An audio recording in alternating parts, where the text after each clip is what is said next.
Starting salary वहां पर 22 या 23 डॉलर में मिल जाए इजीली।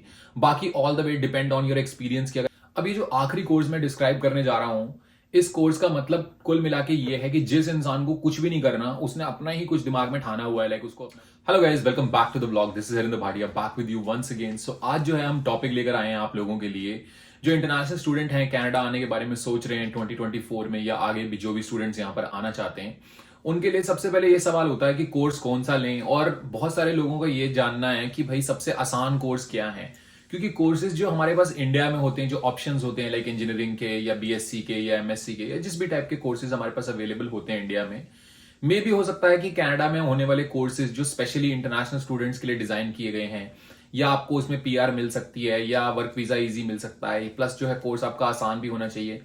इन सब बातों को ध्यान में रखते हुए जो भी गवर्नमेंट ने कोर्सेज डिजाइन किए हैं, और उसके बाद हमने उन कोर्सेज से जो है कुछ इजीएस्ट कोर्सेज जो है शॉर्टलिस्ट किए हैं, जो कि काफी आसान है आप लोगों के लिए, कहीं ना कहीं लाइक 8 मंथ से लेके और 1 ईयर या 2 ईयर्स की रेंज में। अगर तो वो डिप्लोमा है then it will take 2 years और 3 ईयर्स, बट अगर वो एक नॉर्मल प्रोग्राम है लाइक 8 मंथ्स का प्रोग्राम है, पीजी प्रोग्राम है, सो नॉर्मली एक साल के भी प्रोग्राम होते हैं, 2 के भी होते हैं और 3 के भी होते हैं। सो जो ऑप्शंस मैं आपको आज देने जा रहा हूं, उसके अंदर आपको 1 साल और 2 साल के ऑप्शंस इजीली अवेलेबल मिल जाएंगे कनाडा के मोस्टली कॉलेजेस के अंदर। ऐसा तो नहीं कह सकता कि हर कॉलेजेस में ही मिल जाएंगे, बट मोस्टली कॉलेजेस के अंदर आपको ये वाले ऑप्शंस फॉर श्योर मिल जाएंगे। सो बिना किसी देरी के इन सारे प्रोग्राम्स को वन बाय वन डिस्कस करते हैं। वीडियो को एंड तक देखना, क्योंकि एंड में जाते जाते जो नंबर्स होंगे वहां पर मैं आपको मोस्ट इजीएस्ट प्रोग्राम की भी जो है लिस्ट पूरी प्रॉपर प्रोवाइड करूंगा। अब ये जो कोर्सेज हैं, वैसे तो काफी सारे कोर्सेज थे, लेकिन इसको जो है मैंने 8 कैटेगरीज के अंदर मतलब डिफरेंशिएट किया है, थोड़ा थोड़ा इनको अलग अलग सेपरेट कैटेगरीज के अंदर रखा है। लेकिन उसके बावजूद भी एक चीज है कि इसके अंदर काफी सारे जो कोर्सेज होते हैं, कुछ तो कोर्सेज होते हैं वो प्रैक्टिकल होते हैं, लाइक आपको प्रैक्टिकली जो है कॉलेज के अंदर प्रेजेंट रहना पड़ता है, असाइनमेंट वर्क इतना ज्यादा नहीं होता। बट अगर आप उसी जगह पर अगर आप कुछ ऐसे कुछ लाइक मैनेजमेंट टाइप कोर्सेज ले रहे हैं जिसके अंदर असाइनमेंट वर्क या एट प्रेजेंट कॉलेज का वर्क ज्यादा होता है, लाइक प्रेजेंटेशन होती हैं, असाइनमेंट वर्क ज्यादा होता है, सो देन आपको डिसाइड करना है कि आप किस चीज में ज्यादा अच्छे हैं, आप प्रैक्टिकल करने में ज्यादा अच्छे हैं या आपकी दूसरी स्किल्स काफी अच्छी हैं। प्लस आपको आपका वर्क शेड्यूल कैसा चाहिए या कॉलेज शेड्यूल कैसा चाहिए, उसके ऊपर भी डिपेंड करता है, क्योंकि कुछ कोर्सेज जो हैं सिर्फ वीकेंड्स पे ही होते हैं और कुछ कोर्सेज आपको एंटायर वीक जाना पड़ता है, लाइक मंडे टू फ्राइडे, या हो सकता है कई बार सैटरडे को भी जाना पड़े। सो आपको जो है वो टाइमलाइन अपनी डिसाइड करनी है कि आपको वर्क कितना करना है। बट जो है यहां से अगर मैं कोर्सेज को डिफाइन करना शुरू करूं, सो मैंने पहले नंबर पे जो कोर्स रखा है वो रखा है ऑटो टेक्नीशियन का कोर्स। अब जो ऑटो टेक्नीशियन का कोर्स है, it's sort of a diploma. इस कोर्स को करने के बाद आपको सबसे पहले तो जो जॉब मिलने वाली है वो बहुत इजी लुकिंग जॉब आपको मिल जाती है। स्टार्टिंग में आपको किसी भी शॉप के अंदर जो भी लोग लाइक कार सर्विसिंग वगैरह करते हैं या जितनी भी डीलरशिप्स होती हैं, वहां पर आपको बहुत इजीली जॉब मिल जाती है, जिसका मिनिमम वेज अगर मैं स्टार्टिंग की बात करूं 18-20 डॉलर्स के आसपास आज के टाइम में है। अगर आप किसी रिमोट सिटीज के अंदर रह रहे हैं जहां पर नॉर्मली ऑटो टेक्नीशियन के लोग ज्यादा नहीं मिलते, हो सकता है आपको ये स्टार्टिंग सैलरी वहां पर 22 या 23 डॉलर में मिल जाए इजीली। बाकी all the way depend on your experience की। अगर आपका ज्यादा अच्छा एक्सपीरियंस है, आपका ज्यादा अच्छा पकड़ है उन चीजों के ऊपर, then you might can make like $30, $40 in this field. But auto technician का जो कोर्स है काफी आसान है।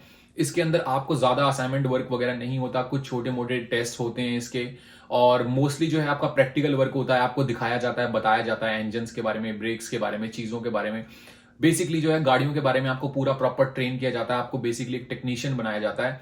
सो ये जो कोर्स है उन लोगों के लिए है जो आफ्टर 12th आना चाहते हैं। कोई प्रॉब्लम नहीं है अगर किसी ने कोई इंजीनियरिंग या कोई और 3 साल का डिप्लोमा या कोई डिग्री ऐसी की है, डजेंट मैटर किस फील्ड में की है, क्योंकि ये कोर्स हाई स्कूल के बाद लाइक 12th के बाद का कोर्स है। सो इस कोर्स को कोई भी ले सकता है as far as government is ready to give you a visa. और मोस्टली केसेस के अंदर देखा जाता है कि ऑटो टेक्नीशियन का जो कोर्स है, इसकी वीजा की प्रोबेबिलिटी जो है वो काफी अच्छी है, सक्सेस रेट बहुत अच्छा है, बिकॉज कनाडा जो है कहीं ना कहीं स्किल्ड वर्कर्स को ढूंढ रहा है, जैसे ऑटो टेक्नीशियंस हो गए, प्लम्बर्स हो गए, मिल राइट्स हो गए। सो इस टाइप के जो लोग हैं, Canada is looking forward into it. So इसलिए जो ऐसे कोर्सेज हैं, जो स्किल ट्रेड के कोर्सेज हैं, इनके अंदर जो है कनाडा का स्टडी वीजा लगना बहुत ही ईजी है। सो अगर आप इस कोर्स को लेने के बारे में सोच रहे हैं, this is the perfect course for you. Second course को लेते हैं। अब सेकंड कोर्स जो है वो मैंने शॉर्टलिस्ट किया है कंस्ट्रक्शन प्रोजेक्ट मैनेजमेंट। अब नाम से ही आपको पता चल रहा होगा कंस्ट्रक्शन प्रोजेक्ट मैनेजमेंट। सो जो कंस्ट्रक्शन के अंदर जो प्रोजेक्ट होते हैं उसके बारे में है, उसकी मैनेजमेंट के बारे में, उसके स्किल सेट के बारे में है। अगर आपका पीछे से कोई एक्सपीरियंस है, लाइक अगर आपने कुछ आर्किटेक्चर इंजीनियरिंग कर रखी है, कुछ सिविल से हैं, या आफ्टर लाइक आप 12th भी आ रहे हैं, so then this is the course for you. और ये सिर्फ 1 साल का या 8 महीने का ही प्रोग्राम है। इसके अंदर कुछ कॉलेजेस जो हैं वो कोऑप भी प्रोवाइड करते हैं, कुछ कॉलेजेस कोऑप नहीं प्रोवाइड करते, but at the end of the day decision it's yours, क्योंकि कोऑप भी जो है वो आपको खुद ही ढूंढनी पड़ती है। College just help you to shortlist the company की कौन सी कंपनीज कोऑप प्रोवाइड कर रही हैं, आपको खुद जाना पड़ता है, इंटरव्यू देना पड़ता है। बट कंस्ट्रक्शन प्रोजेक्ट मैनेजमेंट इसलिए एक इंपॉर्टेंट कोर्स भी माना जाता है और इजी भी है, प्लस क्योंकि इसके अंदर सिर्फ 2 या 3 दिन की ही क्लासेस लगती हैं, और इसलिए इंपॉर्टेंट है क्योंकि कनाडा के अंदर इस टाइम पे हाउसिंग जो है काफी शॉर्ट है। कहीं ना कहीं जो हाउसिंग की शॉर्टेज होने की वजह से जो कंस्ट्रक्शन है वो बहुत ही वास्ट स्केल पर होती है, और इनके पास हमेशा से ही जो कंस्ट्रक्शन रिलेटेड वर्कर्स हैं, चाहे वो ड्राई वॉलर्स हों, पेंटर्स हों, फ्रेमिंग वाले हों, या किसी भी टाइप की जो स्किल सेट है उसके अंदर कंस्ट्रक्शन के अंदर, उसकी हमेशा जो है शॉर्टेज रहती है। सो कंस्ट्रक्शन प्रोजेक्ट मैनेजमेंट जैसा काम हो गया या कारपेंट्री जैसा कुछ कोर्स हो गया, ये जो कोर्सेज हैं आपको बहुत ज्यादा हेल्पफुल देने वाले हैं जॉब मार्केट के अंदर उतरने के लिए, प्लस आपको अपने का पीआर लेने के लिए। और हो सकता है आने वाले कुछ टाइम के अंदर, क्योंकि अब जैसे बात चल रही है पीआर रिलेटेड की, कुछ स्किल सेट जो हैं लाइक प्लम्बिंग टेक्नीशियन मैंने आपको बताया अभी, जो स्किल ट्रेड के हैं, उनके लिए एक सेपरेट जो है पाथवे शुरू किया जाएगा जिसके अंदर उनकी पीआर में भी इजी हो सकता है। सो ये जो कोर्स है एक बहुत अच्छा प्रोग्राम है आपको लेने के लिए।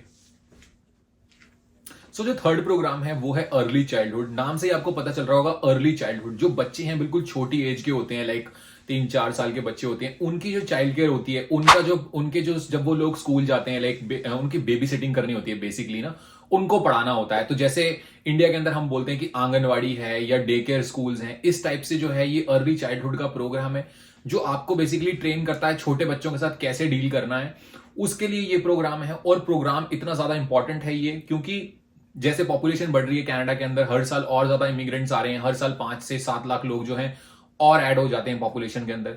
तो जो नंबर ऑफ स्कूल्स हैं वो भी बढ़ रहे हैं, जो नंबर ऑफ डे केयर्स हैं वो भी बढ़ रहे हैं। सो इसलिए जो स्कूलिंग के अंदर इन टीचर्स की जरूरत है, लाइक अर्ली चाइल्डहुड वाले लोगों की जरूरत है, उनकी भी काफी ज्यादा जो है डिमांड बढ़ रही है। और जॉब आपको ऐसे है कि कॉलेज आप बाद में खत्म करेंगे, आपकी जॉब पहले आपके हाथ में पड़ी होगी। स्टार्टिंग सैलरी कोई बहुत ग्रेट नहीं है, बट जॉब सिक्योरिटी बहुत बढ़िया है। 20-20 साल, 30-30 साल भी लोग इस फील्ड के अंदर जॉब करते रहते हैं विदाउट हैविंग एनी ले ऑफ्स और any problem with their job. एक जगह से जॉब छूटेगी दूसरी जगह पड़ी हुई है, दूसरी से छूटेगी तीसरी जगह पड़ी हुई है।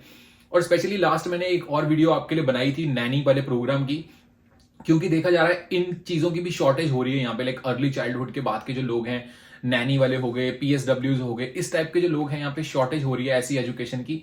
सो इसीलिए जो है गवर्नमेंट ने अब डायरेक्ट पीआर का भी एक स्टार्ट किया है नैनी प्रोग्राम के अंडर में। सो इसलिए ये प्रोग्राम के अंदर शॉर्टेज होना, इस प्रोग्राम की डिमांड बढ़ना, इस प्रोग्राम की सैलरी अच्छी मिलना, ये बहुत सारी चीजें फ्यूचरिस्टिक चीजें हैं। आगे आने वाले टाइम के अंदर एक बहुत बढ़िया प्रोग्राम है अगर आप आ रहे हैं तो।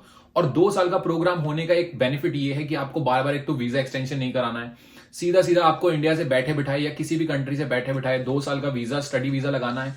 आपको यहां पर आके 2 साल की स्टडी करने के बाद 3 साल का वर्क परमिट मिलेगा।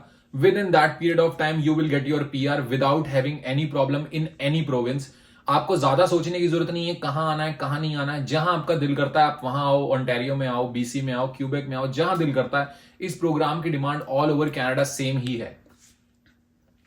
अब जो चौथी कैटेगरी है उसको मैंने एक फुल फॉर्म कैटेगरी के अंदर डिफाइन किया है, लाइक उसके अंदर काफी सारे प्रोग्राम्स आते हैं। जैसे कि इसके अंदर मैं पहले प्रोग्राम की बात करूं, उसके अंदर ऑफिस एडमिनिस्ट्रेशन का प्रोग्राम है, दूसरा प्रोग्राम हो गया ह्यूमन रिसोर्स का प्रोग्राम है, तीसरा प्रोग्राम हो गया फाइनेंस का प्रोग्राम है।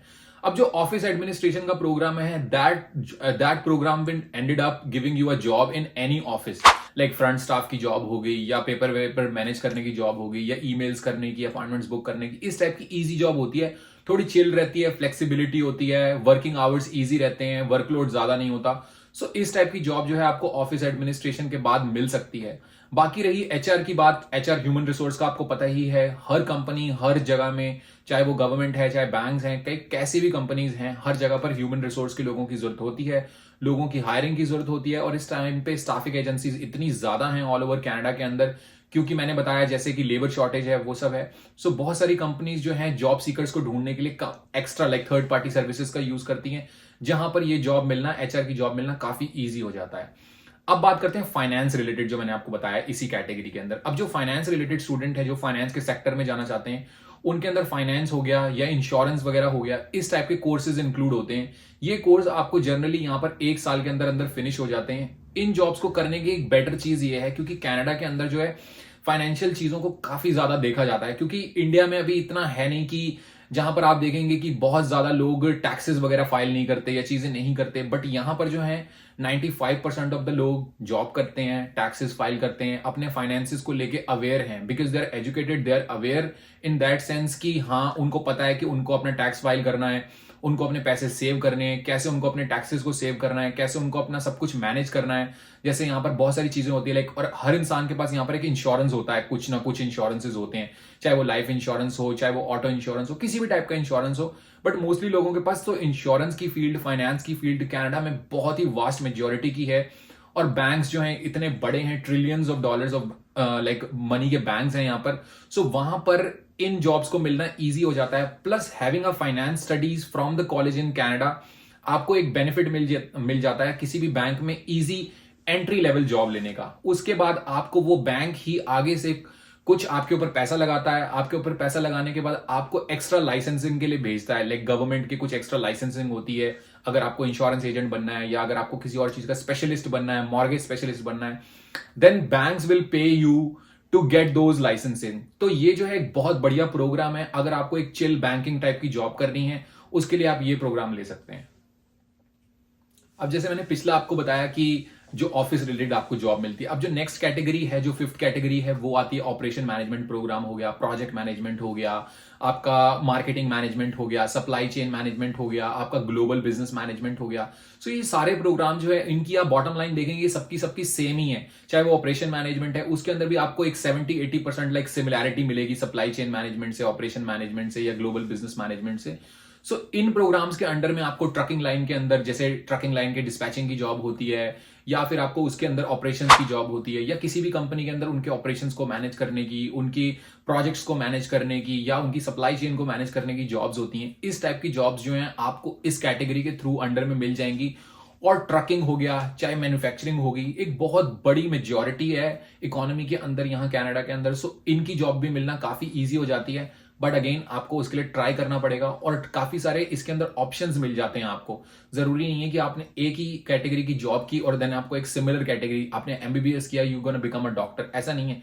उसके अंदर भी बहुत सारी फील्ड्स हैं कि आपको क्या बनना है। सो इन कोर्सेज के अंदर बहुत सारे आपको ऑप्शंस मिल जाएंगे कि आप किस अपने प्रोफेशन को चूज करना चाहते हैं लेटर ऑन। अब इसके अंदर जो सिक्स कैटेगरी आती है वो आती है होटल मैनेजमेंट और इवेंट मैनेजमेंट की। अब होटल या टूरिज्म मैनेजमेंट भी आप इसको कह सकते हैं। इसके अंदर जो लोग तो स्पेशली घूमने के शौकीन हैं, या जो गेस्ट एक्सपीरियंस के शौकीन हैं, जो पीछे से ऐसे बैकग्राउंड से आ रहे हैं जिनको अच्छा लगता है लाइक गेस्ट के साथ 1-to-1 होने का, सो उनके लिए एक बहुत बढ़िया प्रोग्राम है ये।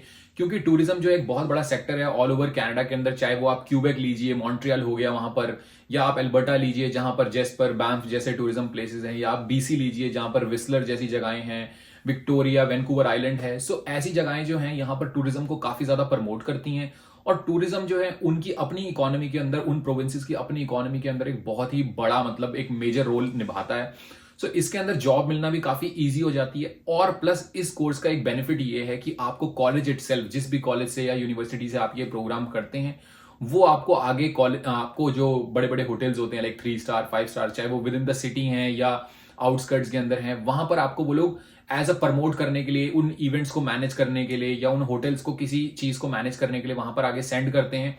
और आपको इसके अंदर एक इंटर्नशिप भी प्रोवाइड की जाती है, जिसके अंदर आई थिंक 3 मंथ्स या 6 मंथ्स के आसपास की एक इंटर्नशिप होती है, जिसके अंदर you get a chance to go and travel somewhere, like you go travel somewhere in Calgary या एल्बर्टा के किसी एक ऐसे सिटी के अंदर जहां पर एक बहुत बढ़िया एक होटल्स हैं, लाइक जैसे फेयरमाउंट होटल हो गया, कनाडा का मोस्ट पॉपुलर जो होटल है, या मैरियट्स हो गए। ऐसी जगह पर आपको काम करने का मौका मिलता है। प्लस आपको वो एक्सपीरियंस गेन करने का भी मौका मिलता है, जहां से आप एक अच्छा एक्सपीरियंस लेने के बाद एक बढ़िया सी अच्छी सी जॉब और एक अच्छी सी सैलरी पे आप काम कर सकते हैं। और बिलीव मी कि जो सैलरी है इस फील्ड के अंदर, it's really good at one point of time, it's really good salary. अब ये जो आखिरी कोर्स मैं डिस्क्राइब करने जा रहा हूं, इस कोर्स का मतलब कुल मिला के ये है कि जिस इंसान को कुछ भी नहीं करना, उसने अपना ही कुछ दिमाग में ठाना हुआ है, लाइक उसको अपना कोई बिजनेस करना है, या उसको ट्रकिंग की लाइन में जाना है, या उसके अंदर आगे कोई और पैशन है, कुछ चीज कुछ और करने का, उसको इन स्टडीज रिलेटेड या इन जॉब्स रिलेटेड, चाहे वो बैंक हो, चाहे गवर्नमेंट पब्लिक सेक्टर्स हो, उसको किसी चीज से कोई मतलब नहीं है। उसको बस कनाडा में आना है, एक जॉब करनी है, एक लाइक सर्टेन कोई प्रोग्राम करना है, बाद में मे भी हो सकता है एक जॉब करनी है for a starting period of time, और आफ्टर दैट या तो उसको कोई अपना बिजनेस रन करना है या ही हैव और she have his own plans, right. So उनके लिए जो प्रोग्राम मैंने शॉर्टलिस्ट किया है वो है जनरल आर्ट्स का प्रोग्राम। इसके अंदर एक बहुत ही मतलब स्मॉल प्रोग्राम आप कह लीजिए, 8 महीने का प्रोग्राम होता है। उसके अंदर आपको कुल मिला के 6 महीने ही मात्र जाना होता है, कॉलेज भी नहीं जाना होता। बेसिकली आपकी 1 या 2 दिन ही क्लास लगती है। उसके अंदर बहुत जनरल स्टडीज आपको पढ़ाई जाती हैं, जैसे आपकी पर्सनालिटी डेवलपमेंट्स को लेके, ट्रबल शूटिंग्स को लेके, रिस्क मैनेजमेंट को लेके, लाइक कुछ इस टाइप के कुछ जो बेसिक कोर्सेज होते हैं। जैसे मैंने आपको पीछे ये कोर्सेज डिस्क्राइब किए, इनके अंदर भी ना कुछ एक कॉमन कोर्सेज होते हैं कनाडा में, पर्सनालिटी डेवलपमेंट को लेके, कम्युनिकेशन को लेके। सो इस टाइप की चीजें जो है इस प्रोग्राम के अंदर डाली जाती हैं, and they are a very general things जो आप इजीली लाइक 11th-12th के अंदर पढ़ते हैं, लाइक 12वीं 11वीं के अंदर पढ़ते हैं आप इंडिया के अंदर। सो इस टाइप की चीजें वहां पर पढ़ाई जाती हैं। सो अगर आप ऐसा कोई प्रोग्राम लेना चाहते हैं जिसके अंदर आपको ज्यादा मेहनत ना करनी पड़े, आप अच्छे से बाहर जाके जॉब करें, आप अपनी पार्ट टाइम करें और बाद में जो है आप अपना कोई बिजनेस रन करें। इसके अंदर जॉब मिलने के मैं कुछ ऐसा नहीं बता सकता कि जॉब आपको किस फील्ड में मिलेगी या कैसी है। कोई भी जनरल ऑफिस टाइप की आपको जॉब मिल सकती है। बट हाँ, अगर आपको कुछ ऐसा स्पेसिफिक इंटरेस्ट नहीं है किसी भी फील्ड के अंदर, तो आप एक जनरल आर्ट्स का कोर्स ले सकते हैं, जिसके अंदर आपका कोर्स भी इजीली फिनिश हो जाएगा, प्लस आपको आपका वर्क वीजा भी मिल जाएगा और लेटर ऑन आपको आपका पीआर भी मिल जाएगा। सो वीडियो के नीचे कमेंट करके मुझे ये बताएं इन सारे कोर्सेज के अंदर से आपका सबसे फेवरेट कोर्स कौन सा है, और अगर इनके अंदर भी मैं आपका फेवरेट कोर्स नहीं कवर कर पाया हूं, please do let me in the comment section कि कौन सा आपका फेवरेट कोर्स है। अगर मेरे पास कुछ और सजेशंस होंगे या आपके पास कुछ और सजेशंस हैं, प्लीज मुझे दीजिए ताकि मैं अपनी अगली वीडियो के अंदर उन सभी सजेशंस को जो है इंक्लूड कर सकूं। आई होप वीडियो आपको अच्छा लगा होगा। अगर वीडियो आपको अच्छा लगा है, do like the video, subscribe to this channel and don't forget to hit the bell icon. Thank you so much for watching. Take care.